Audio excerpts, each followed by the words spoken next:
श्री दाम जी का चरित्र आता है पूर्ण भगवदाश्रित, पूर्ण भगवदाश्रित। पत्नी ने कहा कि जब तक ब्याह नहीं हुआ तो खूब ठाकुर आराधना में मगन, और जब ब्याह हुआ तो पत्नी ने कहा कि अब अर्थ चाहिए, उसके लिए तो आपको कुछ करना होगा। तो समझा भगवद से आदेश, चल पड़े। क्रम से उनकी सेवा पद्धति से, निष्काम महापुरुषों की सेवा भी बहुत उत्तम होती है, वो क्रम से पहुंच गए राजा के खजांची बन गए।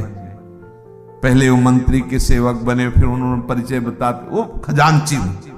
और वो भगवद आश्रित अगर उनके सामने कोई आके कोई दुख की बात करता तो बिना राजा से पूछे वो खजाने से पैसा दे देते। बेटी का ब्याह, कोई किसी भी तरह की समस्या, अब एक को पता चल जाए ना तो फिर दूसरे को भी सलाह देता, कहना नहीं किसी से, बहुत दयालु, एक बार कह के तो देखो आप, और देखो। अब वो दूसरे को जब मिला तो वो तीसरे से कहता, कहना नहीं किसी से आप। अब वहां तो आधा खजाना राजा का बट गया। वो नवाब बादशाह उस समय थे, काजियों ने कान भर दिए कि जो आपने श्री दाम जी को अधिकारी बनाया खजांची, आपकी बिना अनुमति के आधा खजाना बांट दिया और यह अपराध है। खजाने का मालिक राजा है, आपको सेवक बनाया गया, आप कुछ भी करो तो अनुमति तो ले। वो अनुमति जो हरि को अर्पित है उनको क्या चिंता इस बात की। राजा ने दरबार में बुलाया और कहा, आपने खजाने को बिना अनुमति के बांटा? बोले हाँ महाराज बांटा। क्यों? जरूरत थी उनकी। बोले अपराध है ना? बोले आप कह रहे हो महाराज ये अपराध तो है। तो बोले फिर तुम्हें मृत्यु दंड दिया जा रहा है। स्वीकार, जैसी हरि की इच्छा। तुम्हें कोई इस पर प्रश्न? कोई नहीं। चाह? हाँ एक है, हमारे आराध्य देव विट्ठल भगवान है। अब जब शरीर पूरा ही हो रहा है तो एक बार दिखा दो उनको। हाँ ठीक। बादशाह ने आदेश किया, जाओ विट्ठल भगवान के सामने से इनको ऐसे दर्शन करते हुए निकल जाओ। पीछे हाथ बंधे हुए जिससे अपराधी के बांधे जाते हैं, और ये सामने गए, कहा राजी हो? बस इतने कहा, राजी हो? ऐसे क्या चल। अरे मृत्यु उनको दुखदाई होती जो शरीर से राग करते, जो प्रभु को समर्पित होते। मृत्यु उनके लिए खिलवाड़ होती है, बड़ा आनंद का विषय है। अब इधर इनसे कहा राजी हो, तो एक राजी कहां अपने भक्त का वध देख सकते हैं। तो 14 वर्ष की अवस्था, नौ किशोर अवस्था, सामने गए बादशाह की और जोहार किया, मालिक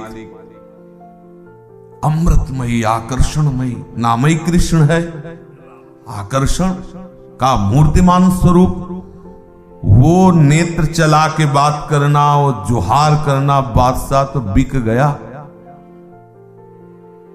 और मालिक हम दाम जी के नौकर हैं, हमने सुना है कि आपने हमारे मालिक को बंदी बना करके और उनको मृत्यु दंड की बात करी।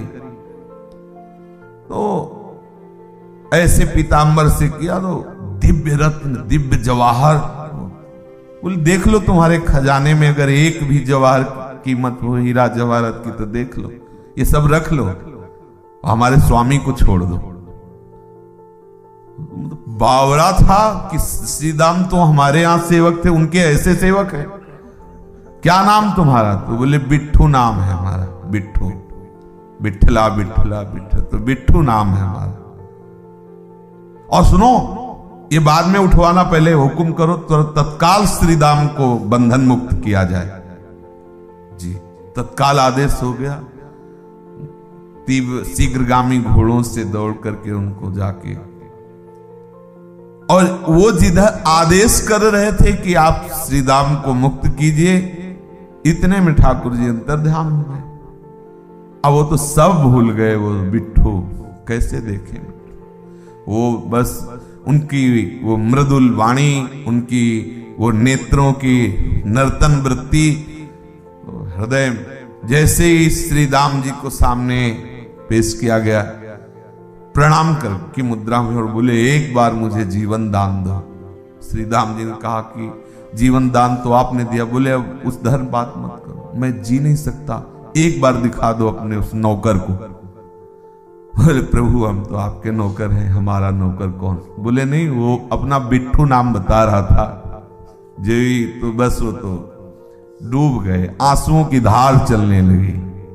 उनका ऐसा बोला? बोले हाँ, बोल के गए कि हमारा नाम बिट्ठू है और हम श्री राम के नौकर हैं।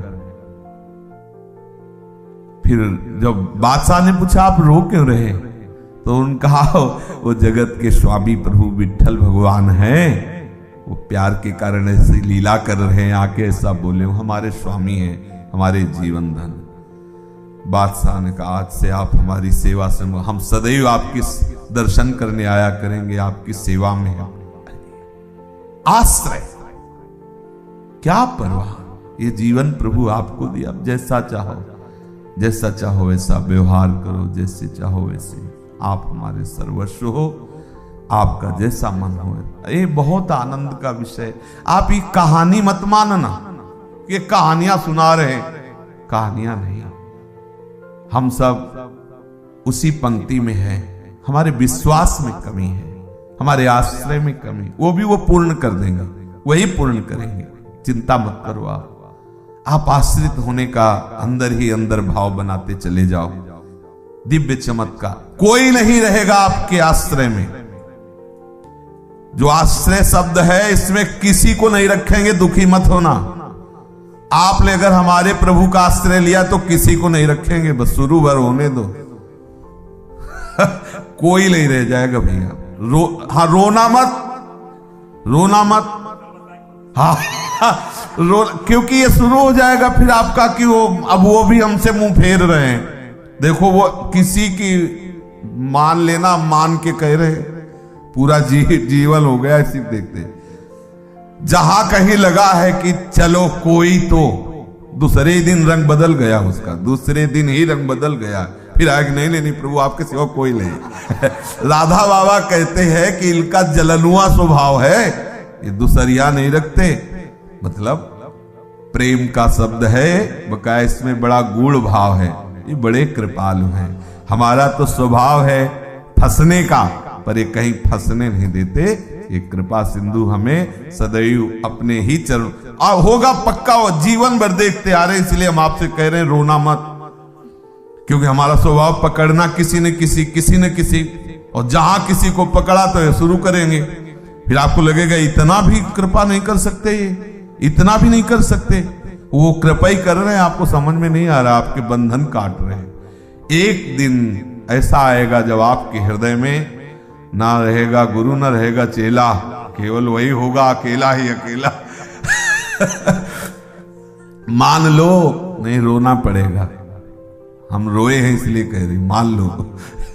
केवल प्रभु अंदर बैठा लो, कोई नहीं प्रभु के सिवा, बस इतना मानना पड़ेगा। गुरु पितु मातु बंधु को नाही, क्या है उमा राम समहित जग माही, गुरु पितु मातु बंधु, ऐसा ही है। मात, ये सब उन्हीं के पर्यायवाची शब्द है, वही बस उन्हीं का आश्रय, दृढ़ता। बहुत चमत्कार है आश्रय में, मान लीजिए स्वयं प्रभु की वाणी। और कह रहे अथ चेत तुम अहंकारान श्रोष्यसि विनश्यसि, यदि अहंकार वश मेरी बात नहीं सुनी तो तेरा विनाश हो जाएगा। प्रभु का शब्द, अथ चेत तुम अहंकारान न श्रोष्यसि विनश्यसि, यदि मेरी बात नहीं सुनोगे तो नष्ट हो जाओगे, और मेरी बात सुनोगे तो मत चित्ता सर्व दुर्गाणि मत प्रसादात् तरिष्यति। क्या नहीं हो सकता प्रभु की कृपा से?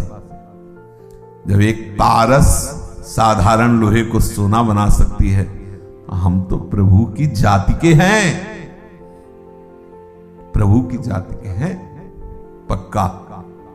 हे प्रभु की जाति के, अच्युत गोत्री है, हरिवंश गोत्री है, हरिवंश हरि के वंश के हैं। और कोई ये प्रकृति के आकर्षण में आकर आप अपने को भूल गए, अपने को और कुछ मान बैठे, इसलिए आपके ऊपर नियम लागू हो रहा है कि नहा धो के तैयार हो जाओ, नहीं तो आप हरि के हो वैसे पवित्र हो कि आप कभी अपवित्र नहीं हो सकते हो।